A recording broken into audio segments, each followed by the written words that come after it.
A paz do Senhor Jesus, estamos aqui para gravarmos uma porção escriturística da carta de Paulo aos Romanos. Nós estaremos estudando hoje, dia 29 de março de 2020, exatamente às 18 horas e 26 minutos, estamos gravando uma aula sobre a carta aos Romanos. Estamos aqui de frente de um computador e também auxiliado por alguns livros, alguns comentários bíblicos acerca desta carta. Nesta feita, nós estaremos estudando o capítulo 2, versículo 1 até o verso de número 4. Achamos por bem estar gravando vídeos curtos e aos poucos ir comentando parágrafos, porções da carta de Paulo aos Romanos. Diz assim a carta no capítulo 2, verso 1 ao 4. Portanto, és inexcusável quando julgas, ó homem, quem quer que sejas, porque te condenas a ti mesmo naquilo em que julgas a outro, pois tu que julgas, fazes o mesmo. O capítulo 2 da carta aos Romanos vai falar sobre o juízo de Deus sobre os religiosos.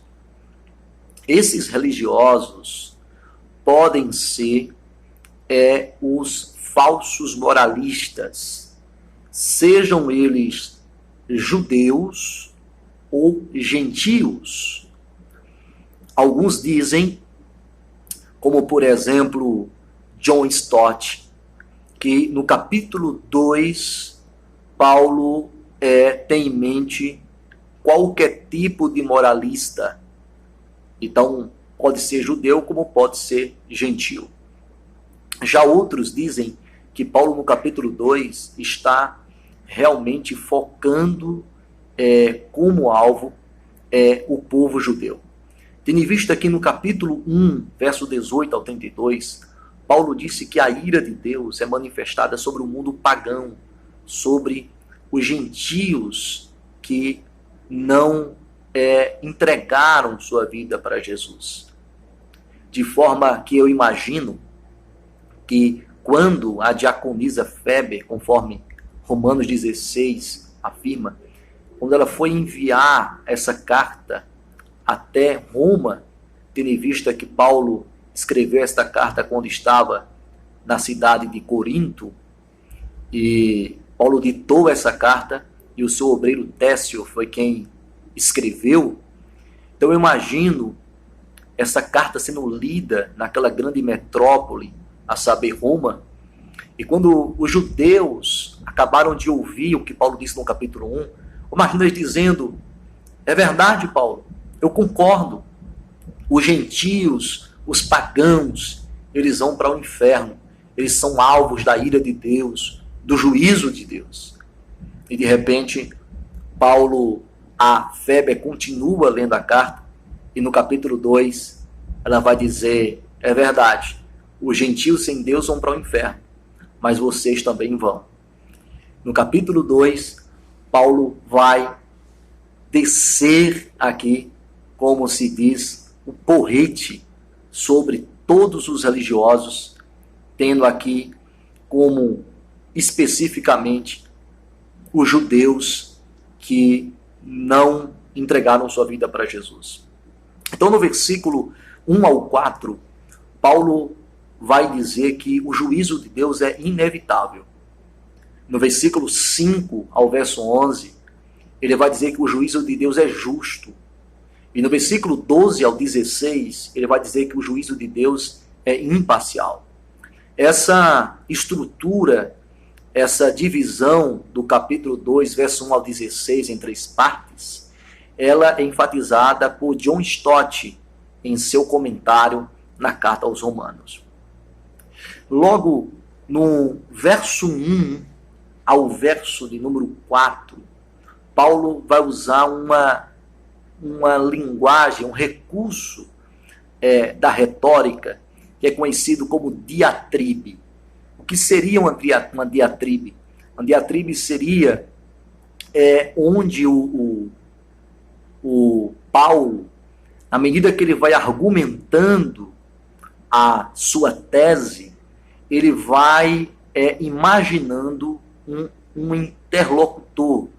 Ele está imaginando alguém que está ouvindo a carta e está, em algum momento, como que levantando a mão e interrompendo a leitura e fazendo questionamentos, perguntas, objeções. Então, Paulo está imaginando isso, como se fosse um debate, como se fosse um diálogo. Então, imaginando um religioso, um judeu, um moralista. Então, Paulo, ele mesmo levanta as perguntas e ele mesmo responde a estas perguntas. Ele mesmo levanta essas objeções que seriam levantadas e ele mesmo traz as correções dessas objeções. Então, Paulo vai usar isso muito em toda a carta aos Romanos e especificamente para o grupo dos judeus que teria, na verdade, muitas dificuldades em aceitar tudo aquilo que Paulo está expondo aqui nesse capítulo. Logo, no capítulo 2, versículo 1 ao 4, nós vamos falar um pouco sobre isso. O juízo de Deus é inexcusável, é inevitável. Então, Paulo, ele sai do cenário de um povo pagão e entra no cenário de um povo religioso. No capítulo 1, versículo 32, Paulo termina dizendo que os depravados, os viciados, não somente cometem pecados, mas eles aprovam e aplaudem aqueles que assim o fazem. Porém, no capítulo 2, Paulo vai dizer que os religiosos são pior do que os depravados do capítulo 1. Porque apesar deles estarem errados, o do capítulo 1, mas eles são coerentes, no sentido que eles são, de alguma forma, sinceros, transparentes, no sentido que eles assumem o que fazem e aprovam também aqueles que fazem a mesma coisa que eles fazem. Já os moralistas, os religiosos, no caso aqui os judeus, eles condenavam os gentios, eles criticavam, eles eram especialistas da moralidade, eles eram experts em críticas. Você vê pelos evangelhos, os judeus estão criticando as meretrizes, os publicanos, os pecadores, eles chamam Jesus de comelão, de beberrão, eles estão a todo tempo criticando o mundo gentil, o mundo pagão. Mas Paulo vai dizer no capítulo 2 que eles cometem as mesmas coisas que eles reprovam. Então Paulo está dizendo que vocês são pior, porque vocês estão cometendo o pecado da hipocrisia. Vocês condenam no outro aquilo que vocês mesmos fazem. Então, nós temos aqui, nesta passagem do verso 1 ao 4, alguns perigos, irmãos, que nós podemos ocorrer. Observe que ele diz: porque te condenas a ti mesmo naquilo em que julgas a outro, pois tu que julgas faz o mesmo. Então, há pelo menos dois erros que geralmente o religioso, o moralista comete. O primeiro erro é quando eu não tenho coragem de encarar e confrontar o meu pecado. Então eu transfiro a culpa para o semelhante e condeno o pecado dele. Um outro erro que nós fazemos é quando eu não consigo enxergar em mim o que facilmente enxergo no próximo, sobrando com os meus pecados e sou implacável com os pecados do semelhante. Então, no verso 1, nós temos essas armadilhas, nós temos essas artimanhas de que o moralista, o religioso, ele é cruel com o pecado alheio, mas ele é brando com seus próprios pecados. Ele consegue enxergar no outro aquilo que ele tem dificuldade em enxergar em si mesmo.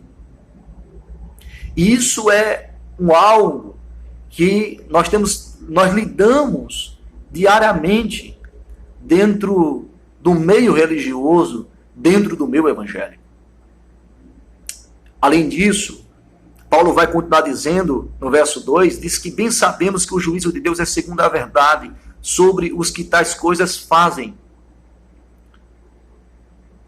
Paulo está dizendo que Deus vai usar o critério da verdade, que o juízo de Deus é verdadeiro. Ou seja, essas pessoas que pensam que vão escapar porque estão se escondendo por detrás da religião, ou eles pensam porque critica e condena os erros dos outros, eles pensam que vão escapar da cadeira de réu. Paulo está dizendo pelo contrário. Vocês, ao condenar os outros, vocês estão se condenando a si mesmo. Quando vocês estão identificando no outro os pecados deles, vocês estão dizendo que aquelas atitudes são erradas, que aquelas atitudes são condenáveis, e vocês estão se autocondenando. Na medida que vocês apontam um dedo para o outro, tem 4 apontados para vocês. No versículo 3, ele vai dizer: e tu, homem, que julgas o que fazem tais coisas, cuidas que fazendo tu escaparás ao juízo de Deus? Ou seja, é a questão da falsa segurança. É quando eu tento me colocar na posição de juiz para tentar escapar da cadeira de réu. E em quarto lugar, ele, no versículo 4, ele vai dizer: ou despreza tu as riquezas da sua benignidade e paciência e longanimidade, ignorando que a benignidade de Deus te leva ao arrependimento? Nesse versículo 4, Paulo está dizendo que nós vemos que uma das coisas mais sutil no meio religioso, no meio moralista, é usar a teologia, é usar uma interpretação conveniente para continuar praticando os meus pecados. Ou seja, é apelar para o caráter de Deus, é apelar para os atributos de Deus, a sua misericórdia, o seu amor, a sua bondade, a sua benignidade, a sua paciência, a sua clemência. Então nós vamos encontrar pessoas que estão dentro da igreja, no meio religioso, que quando cometem os seus pecados, aqui ou acolá, elas apelam para a bondade de Deus. Dizem que Deus os perdoará. Pensam que Deus os livrará, mas não livrará o outro. Deus julgará o outro. Deus irá se irar com o outro, mas não com ele. É interessante que John Stott, falando sobre isso, ele diz que a teologia pode ser utilizada para o bem e para o mal. Ele diz que nós apelamos, né, para as riquezas da bondade de Deus, quando nós estamos errados. Na verdade, o que Paulo vai fazer aqui no versículo 4 é uma pergunta retórica. Paulo, em essência, está dizendo o seguinte: você considera a bondade de Deus como algo trivial? Você considera que porque Deus é bom, ele não te julgará? Esse é o mito religioso mais impregnado em nossa cultura hoje.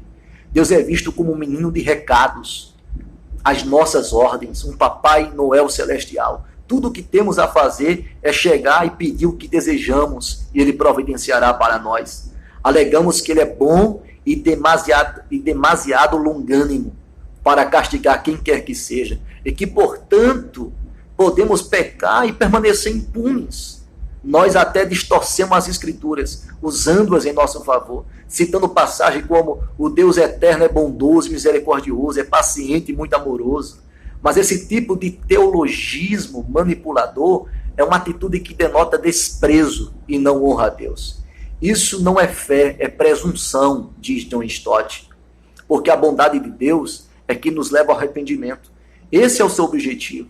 Ela existe para nos proporcionar um espaço no qual possamos nos arrepender, não para dar-nos uma desculpa para pecarmos.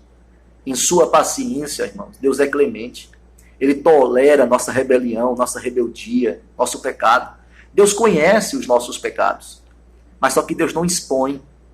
Ele não nos visitou com sua ira por todos os nossos pecados, mas nós minimizamos o fato e dizemos o seguinte: Deus é bom e nunca se ocupará dos meus pecados. Ou você despreza a riqueza da sua bondade? Pergunta Paulo. Ignorando que a bondade de Deus é que te conduz ao arrependimento. Ou seja, a clemência de Deus, a bondade de Deus, na verdade, quando ela é mal interpretada, ela não nos leva ao arrependimento. Ela nos leva a uma atitude recalcitrante, a um coração endurecido, a uma obstinação. Quantas pessoas que estão no meio religioso são falsos moralistas, cometem seus pecados nos secretos, mas pensam que porque Deus não puniu eles, porque Deus não expôs o pecado deles, eles pensam que Deus passou a mão, Deus está fazendo vista grossa. Que Deus tenha misericórdia de nós. Nós não escaparemos do juízo de Deus. Que Deus nos abençoe, em nome de Jesus.